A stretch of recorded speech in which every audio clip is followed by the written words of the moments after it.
and welcome to the Wyvern TV. I'm Liam. And I am Ewan. And here is what we have installed for you today. We talked to Mrs Dunn and Mr Burford about their trip to Holland. We tell you more about the revolution at DSMS. All that to come, but first, meet Beyonce. She is the world's smallest puppy. And when she was born on the 8th of March in California, she was so small that she could fit on a spoon. Having been born with no heartbeat and having to have chest compressions, she survived and should be going on adoption sometime soon. Anyway, during April, Mrs Dunn and Mr Burford went to Holland to set up the foreign exchange for the school. The school had received funding to set up a foreign exchange, and after Mr Kipling and Mr Sesford had a successful trip to the Patissa College in Holland, they sent Mrs Dunn to teach some lessons over there. The main differences between the two schools are the times they start and finish school, as they have longer days but get 3 periods. They have around 70% of their lessons taught in English and 30% taught in Dutch. Also, most of their teachers are part-time. We have Mrs Dunn in the studio now. So, Miss Dunn, what years will the foreign exchange be available to? It's most likely to be year 7 and 8 taking part in the exchange. So what were your first impressions of Holland? Impressions of Holland were it was a very flat country, which obviously we know. The cycling lanes on each side of the road seemed really interesting because in Britain we have a lot of congestion, a lot of traffic. Because it was so flat, people are really keen to cycle there and lots of people seem to do so. When we arrived at the school, all students seemed extremely friendly, really happy to see us, and one thing that stood out for me was how keen they were to partake in this exchange project.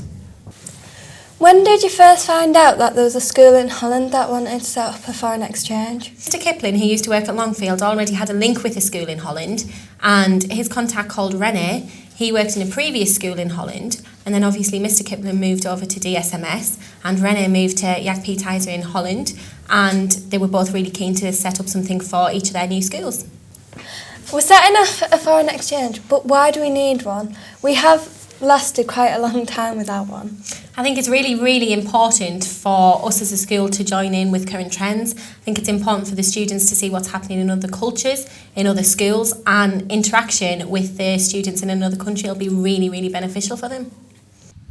How beneficial do you think a student exchange will be?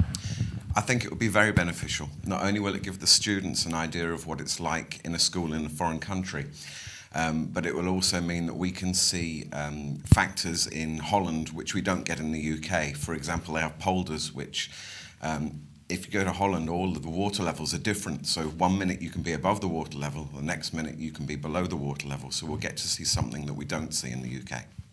Thank you. As they're connected up to Longfield, will they also be taking part in the... They've had their own exchanges in the past. The reason that our exchange is taking place is because one of the teachers in Holland used to be connected to a school that Mr Kipling went to or taught in. So we're only going to be doing an exchange ourselves at the moment. Although we're connected to Longfield, they're not going to be taking part in this specific exchange. Thank you. What do you think about this school taking part in a foreign exchange? I think it would be fantastic. There are some students here who have never left the UK, some students who in some cases have never left Darlington, so the idea of them actually being able to see what it's like out in Holland will be a fantastic opportunity. Thank you very much. Okay. Thank you for that, Katie. On Friday the 27th of April, I met some members of the Saudi Arabian Department of Education. Here's what happened.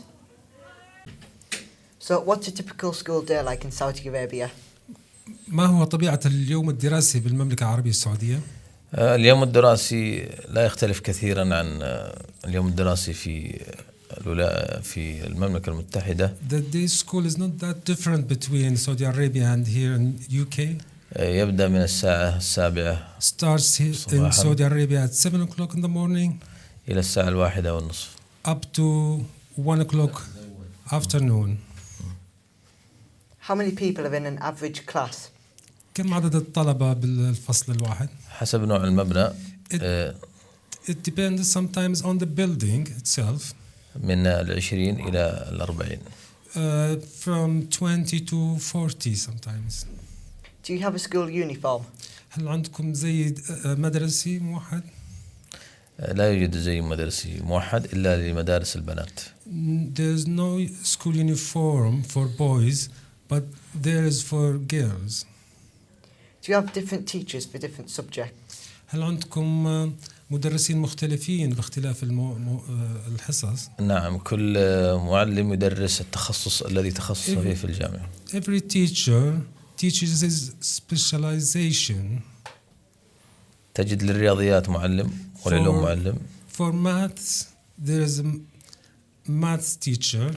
واللغة الإنجليزية معلم. For English language, English teacher. واللغة العربية معلم. As well as for Arabic language. والتربية الإسلامية معلم. And for the Islamic religion. What sports can they play at school? ما هي نوع النشاطات الرياضية اللي يمكن القيام بها في المدرسة؟ جميع الأنشطة موجودة.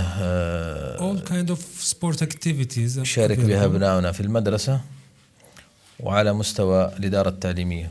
Within the school and they compete with other schools. بل على مستوى الأوطان المجاورة.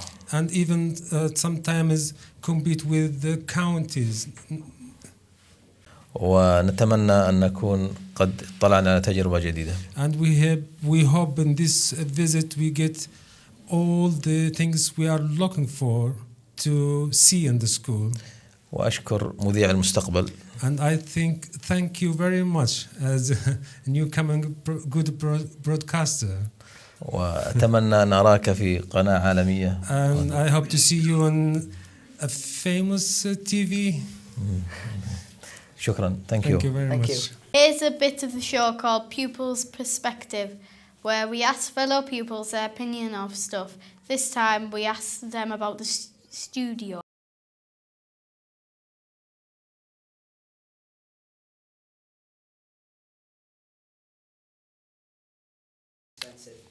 It was good use of money. It is amazing. We can do lots with it. If some teachers need to use filming instead of using little camera recorders that don't even work sometimes, we have this place. It's got a lot brighter. Unique. Amazing. It's amazing. Bit hard to take in at first, but you get used to it. Now, to give you the lowdown of what's been changing in the school, here is Rebecca Parkinson. Since the start of this year, the changes going on in school have been endless. First, let me show you Mrs. Leaf's room. Along with Mrs. Hampson's room and ICT5, they have been refurbished with new chairs, tables and some computers. Next is the Year 11 common room. It has a TV, comfortable chairs and bean bags. Looking out from the Year 11 common room is the quad. Over Easter, it has been flattened and tarmacked to make space for a new sports area. That is it for this show, but you can visit us online at www.wyvernnews.blogspot.com and you can follow us on Twitter at @DSMS_Wyvern. We'll see you next time.